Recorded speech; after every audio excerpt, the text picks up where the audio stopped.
ሰላም ጤና ይስጥልኝ ውድ ተመልካቾቻችን አድማጮቻችን በመካከለኛው ምስራቅ ውጥረቱ ተባብሶ ቀጥሏል። የጦርነቱን ሰበር መረጃዎችን አጠናክረን ይዘንላችሁ መጥተናል። አብራችሁን ቆዩ። በቅድሚያም አርዕስተ ዜና። ጦርነቱ የሚቋጨው ኢራን ያለ ቅድመ ሁኔታ እጅ ከሰጠች ብቻ ነው። ትራምፕ ኢራን የእግረኛ ወረራ ከተከፈተባት መቅሰፍት እንደሚፈጠር አስጠነቀቀች። ለኢራን ባለስልጣናት የተሰራ ከመሬት በታች ያለ ምሽግን ማውደሟን እስራኤል አስታወቀች። ውድ አድማጮቻችን ተመልካቾቻችን እነዚህንና ሌሎችን ሰበር መረጃዎችን አካተናል። ለዚህ ሚዲያ አዲስ ከሆኑ ቻናሉን ሰብስክራይብ በማድረግ የደውል ምልክቷን በመጫን በቀጣይም ፈጣን ወቅታዊና እውነተኛ መረጃዎችን ማግኘት ይችላሉ። ይህንን ቪዲዮ ላይክ፣ ሼር በማድረግ ቤተሰብነታችሁን አጠናክሩ።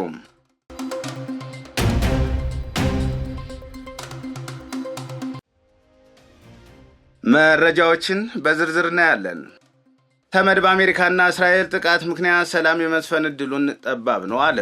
እስራኤልና አሜሪካ በኢራን ላይ እየፈጸሙት ያሉ ጥቃት በመቀጠሉ ምክንያት በመካከለኛው ምስራቅ ሰላም የመስፈን እድሉ ጠባብ መሆኑን የመንግስታቱ ድርጅት አስታወቀ።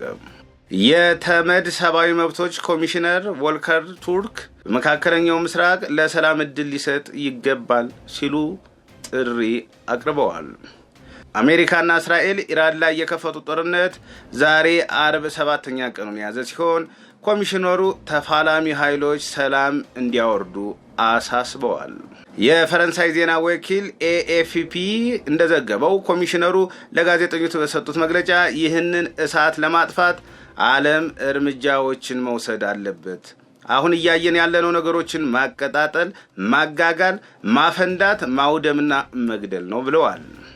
ሁሉም ተዋጊዎች ለሰላም እድል እንዲሰጡ እጠይቃለሁ። ሌሎች አገራትም ተዋጊዎች እንዲታቀቡ ማሳሰብ አለባቸው። ንጹሃን የበለጠ እንዳይጎዱና ቀውሱ እንዳይባባስ ማድረግ አለብን ሲሉም ጥሪ አቅርበዋል። ኢራን የእግረኛ ወረራ ከተከፈተባት መቅሰፍት እንደሚፈጠር አስጠነቀቀች። የውጭ ጉዳይ ሚኒስትር አባስ አራግቺ የእግረኛ ሰራዊት ወረራን ጨምሮ ለየትኛውም አይነት ወታደራዊ ፍልሚያ ኢራን ዝግጁ መሆኗንና እንዲህ ያለው እርምጃ በጠላቶቻቸው ላይ መቅሰፍትን እንደሚያስከትል ተናግረዋል።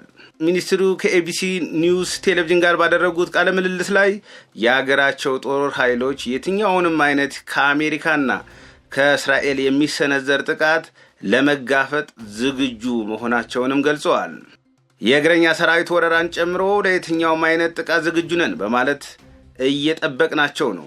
የሚመጣውን ባለን አቅም እንደምንጋፈጥ እርግጠኞች ነን። ከባድ መቅሰፍት ይጠብቃቸዋል ሲሉ አስጠንቅቀዋል።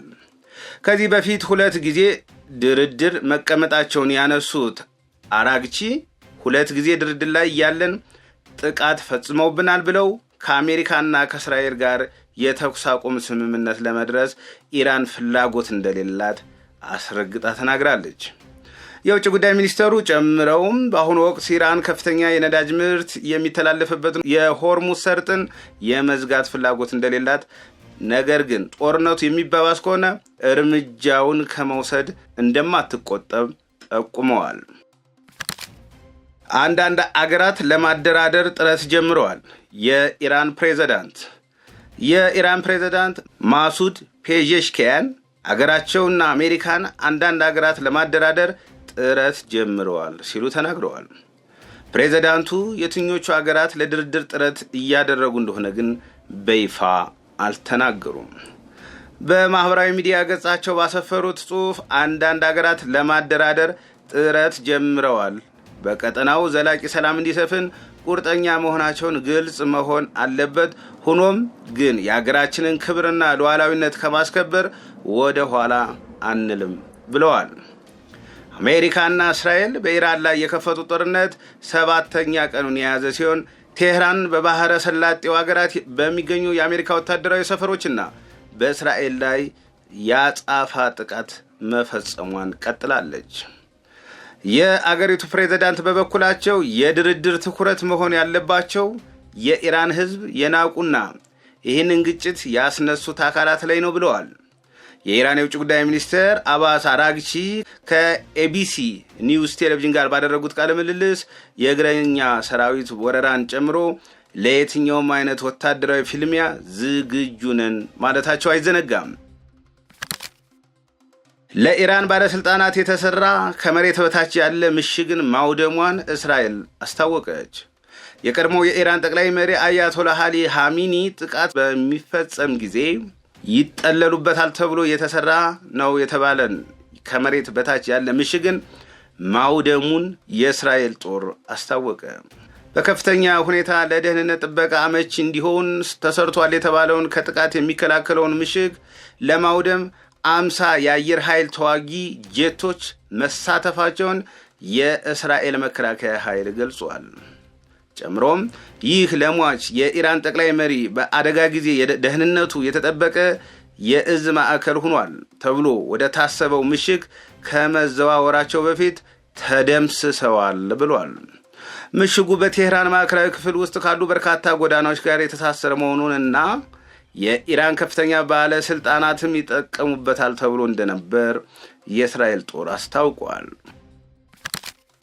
ጦርነቱ የሚቋጨው ኢራን ያለ ቅድመ ሁኔታ እጅ ከሰጠች ብቻ ነው።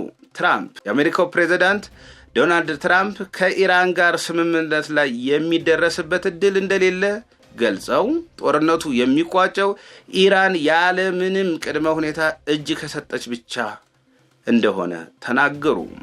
ትራምፕ በትሩዝ ሶሻል የማህበራዊ ሚዲያ ገጻቸው ላይ ባሰፈሩት ጽሑፍ ኢራን ያለ ምንም ቅድመ ሁኔታ እጅ ካልሰጠች በስተቀር ምንም አይነት ስምምነት አይኖርም ብለዋል። ጦርነቱ ከተገባደደ በኋላ ተቀባይነት ያለው መሪ ስልጣን እንደሚይዝም ፕሬዝዳንቱ ገልጸዋል።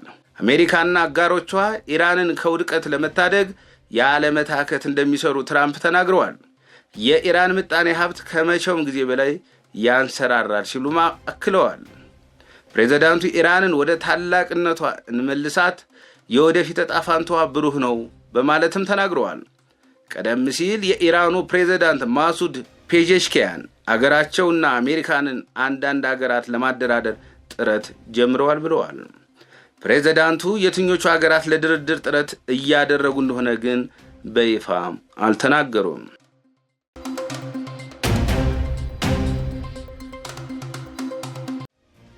ውድ ተመልካቾቻችን፣ አድማጮቻችን ለሰዓቱ የተሰሙ ሰበር መረጃዎች ወደ እናንተ ያደረስናቸው ናቸው።